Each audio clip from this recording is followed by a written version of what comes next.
Give us your answer. Will you have peace or war? I will have war.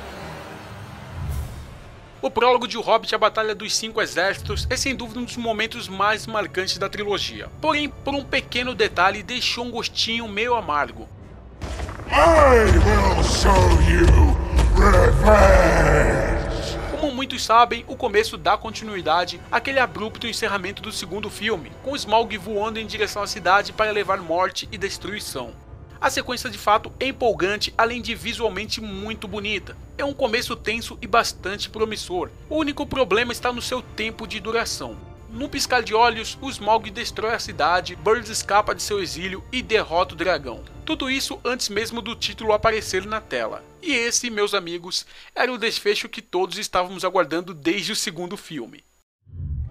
My lord, dispatch this force to Ravenhill. Tudo bem, começamos com o pé esquerdo aqui. Então aqui vai uma qualidade desse terceiro filme. Ele não é tão cansativo quanto os seus antecessores.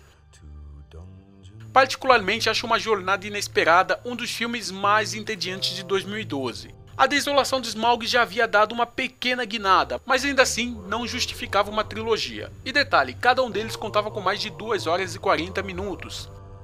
Já esse terceiro tem uns 30 minutos a menos, e embora ainda possua cenas que poderiam ser enxugadas, eu confesso que o filme passou voando. Também porque não tem mais tempo para enrolações, a guerra chegou e ela em si ocupa 40 minutos de filme, isso claro fora as outras cenas de ação que antecedem. Em outras palavras, esse é o filme mais dinâmico dos três. Como a minha relação com a trilogia é de amor e ódio, vamos a mais um ponto negativo. Esse inclusive que vem me incomodando lá desde os primeiros filmes. Se fosse para escolher um personagem, talvez o Bilbo seja o único que realmente me interessa, justamente por ser aquele carinha frágil envolvido em algo muito maior do que ele, coisa que eu gostei bastante na trilogia do Senhor dos Anéis. I'll go. Don't be ridiculous. You'll never make it. Why not? Mas com tantos personagens brotando, era de se esperar que ele fosse eventualmente se tornar um coadjuvante, isso até que não é uma coisa ruim. O problema é quando esses novos personagens acabam mal desenvolvidos, em outras palavras, caricatos e sem profundidade alguma, salvo exceções como Thorin. 3 longos filmes e eu ainda não consigo diferenciar os anões do conselho, isso é resultado de um péssimo desenvolvimento. Fili, Kili, Oin, Loin, Dwalin, Balin. Nori, Ori. And the leader of our company, Thorin Oakenshield. Sei também que alguns personagens foram inventados, como a Tauriel, e alguns foram inclusos, como Legolas. Até aí nada demais. Porém, quando essas adições não acrescentam em nada, aí temos um problema. Além do triângulo inútil e inconclusivo que eles fazem com Kili, claramente Legolas e Tauriel estão aqui apenas para reforçar a presença dos elfos. Outro personagem importante é o Gandalf, mas assim como no segundo, ele tá mais como um participante especial do que qualquer outra coisa. Inclusive nessa terceira parte, tem até coadjuvante com 2 vezes mais tempo de tela que ele. O nome dele é Alfred, e detalhe, ele não tem relevância nenhuma além de fazer piadas, que vale ressaltar nem sempre funcionam. Aliás, todos os humanos aqui, com exceção do Bird, são apáticos, você simplesmente não dá a mínima para eles. E o que dizer dos vilões? Todo o arco do Necromante é obviamente apenas uma desculpa para linkar o Hobbit com o Senhor dos Anéis, restando então apenas os orcs Azog e Bolg, que apesar de genéricos não chegam a ser ruins. O problema é que eles também não são bons o suficientes para vilanizar uma trilogia inteira. Os meus motivos para não gostar do suposto romance entre a elfa Tauriel e o anão Kili vai muito além de um mero preconceito. Tanto que apesar de estar de saco cheio de triângulos, eu estava torcendo por eles, principalmente para ver a reação do Legolas perdendo para um anão. No entanto, a maneira forçada e superficial com que essa relação se desenvolveu não só prejudicou o arco em si, como também os personagens. Não houve química no começo e continuou sem química até o final, o que me leva a pensar que nas mãos de um bom roteirista, talvez isso teria dado certo. Acabou sendo uma das coisas mais dispensáveis da trilogia. Vamos encarar os fatos. Visualmente não tem nada de tão impressionante em O Hobbit que você já não tenha visto em outros filmes do gênero.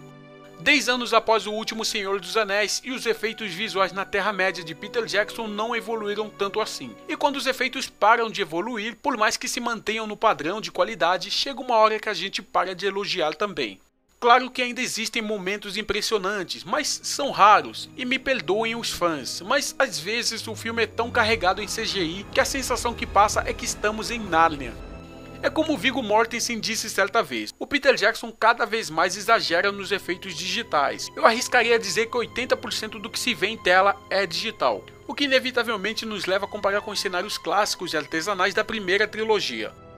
O Hobbit certamente tem belos figurinos, ótima trilha sonora e mixagem de som, tecnicamente está tudo muito bem feito. O que pesa mesmo são os excessos visuais. Claro que isso não significa que os efeitos são ruins, eles apenas desapontam por não trazer qualquer evolução. Afinal, estamos falando de uma franquia que ao todo custou aproximadamente 750 milhões de dólares, não é pouca coisa. Mas sem pânico. Afinal, o que interessa aqui é a tal guerra do título, certo? E nisso o filme não desaponta. Peter Jackson cumpriu o que prometeu e entregou quase 1 hora de anões, elfos, humanos, orcs e seja lá qual for o quinto exército se esmagando em arena.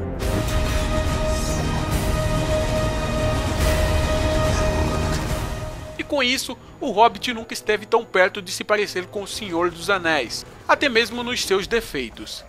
A guerra é o momento em que se nota o maior número de falhas visuais e problemas de continuidade, imperceptíveis se você não procurar, mas agora que eu falei, vai ser meio difícil. One day I'll remember everything that happened, the good, the bad. Para os fãs, eu sinto informar que devido a um desenvolvimento problemático que vem desde o primeiro longa, a Batalha dos 5 Exércitos está bem aquém do que foi o Retorno do Rei. Mas apesar disso tem um encerramento digno e consegue ao menos ser melhor que seus antecessores. E levemos em consideração que esta é a última chance de dar adeus à Terra-média de Peter Jackson, e isso por si só já é uma boa razão para assistir o filme. Agora, se vai deixar saudades, aí a história é outra.